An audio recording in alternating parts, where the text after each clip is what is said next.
Assalamualaikum warahmatullahi wabarakatuh. Saya Aldila Arif dengan NIM C1D1230024 akan membawakan studi kasus PT Tekno Abadi Jaya Mandiri. Yang pertama itu adalah untuk menjawab soal yang pertama adalah analisis situasi strategi atau SWOT PT Tekno Abadi Jaya Mandiri. Strength-nya adalah produk Funtrack sudah teruji, dipercaya, dan jadi pemimpin pasar di sektor keuangan Indonesia. Layanan purna jual yang baik dan fitur software yang komprehensif. Yang ketiga adalah posisi kas yang kuat atau kas melimpah. Yang keempat adalah pengalaman 15 tahun di pasar software keuangan.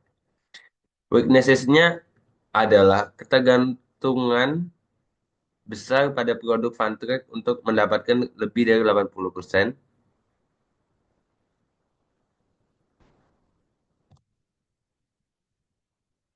Habis itu sulit menemukan cara investasi kas yang efektif, kemungkinan kurang inovasi baru dibanding kompetitor baru. Opportunities atau peluangnya adalah diversifikasi ke sektor industri lain di luar keuangan, misalnya pendidikan, logistik, atau kesehatan. Yang kedua adalah pemanfaatan teknologi baru seperti AI, cloud, mobile apps untuk menciptakan produk inovatif. Potensi akuisisi startup teknologi sebagai strategi ekspansi cepat. Terus ancaman. Pertumbuhan pasar keuangan yang melambat, persaingan yang semakin ketat dengan pemain baru yang lebih inovatif dan murah, risiko regulasi perubahan teknologi yang bisa membuat Fintech tidak relevan. Untuk menjawab soal nomor dua yaitu evaluasi tiga opsi strategi diversifikasi. Nah, ini disuruh untuk membahas tiga opsi tersebut. Opsi pertama itu adalah diversifikasi ke sektor non-keuangan. Misalnya di gasi atau logistik. Keuntungannya adalah membuka pasar baru, kurangi ketergantungan pada sektor keuangan. Kerugiannya adalah perlu adaptasi besar dalam pemahaman kebutuhan industri baru, risiko kegagalan produk baru tinggi. Untuk opsi kedua adalah mengembangkan produk baru berbasis teknologi terkini seperti AI dan cloud di sektor keuangan. Keuntungannya adalah masih dalam kompetensi inti, memperkuat posisi di pasar keuangan yang relevan dengan kebutuhan terkini. Kerugiannya adalah kompetisi tertinggi, pasar mungkin tetap jenuh walau ada inovasi. Opsi ketiga itu adalah akuisisi startup teknologi untuk memperluas portofolio. Keuntungannya adalah akses cepat ke inovasi, talent baru, dan pasar baru. Kerugiannya adalah mahal. Resiko integrasi budaya dan sistem bisa gagal jika salah pilih startup.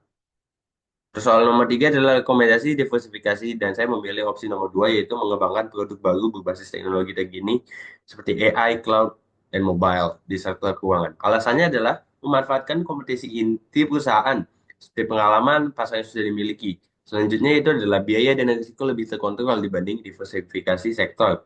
Selanjutnya adalah potensi pasar tetap ada jika inovatif, karena kebutuhan digitalisasi keuangan masih terus berkembang, seperti mobile banking, fin- fintech compliance tools, fraud detection AI. Selanjutnya adalah perusahaan punya kas cukup untuk mendukung R&D.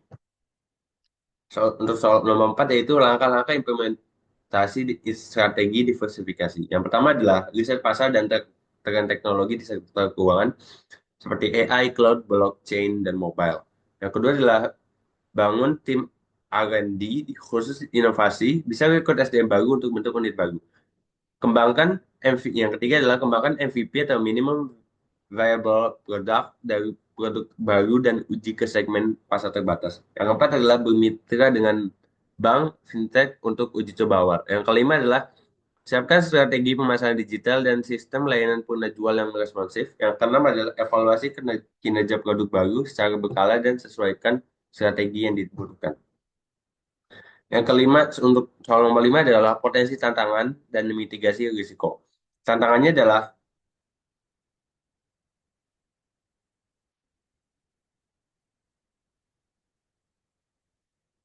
gagal adaptasi teknologi baru, strategi mitigasinya adalah lakukan pelatihan internal dan rekrut ahli teknologi. Pasar tidak menerima produk baru, gunakan pendekatan blockchain dengan klien untuk membangun produk sesuai kebutuhan. Over budget atau pengelolaan kas yang tidak efisien, gunakan pendekatan agile dan milestone budgeting.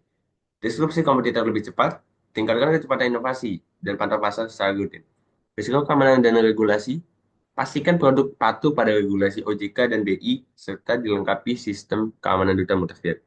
Sekian dari saya Aldi Latif Taufikur Rahman dengan NIM T1D1230024 mengucapkan terima kasih. Assalamualaikum warahmatullahi wabarakatuh.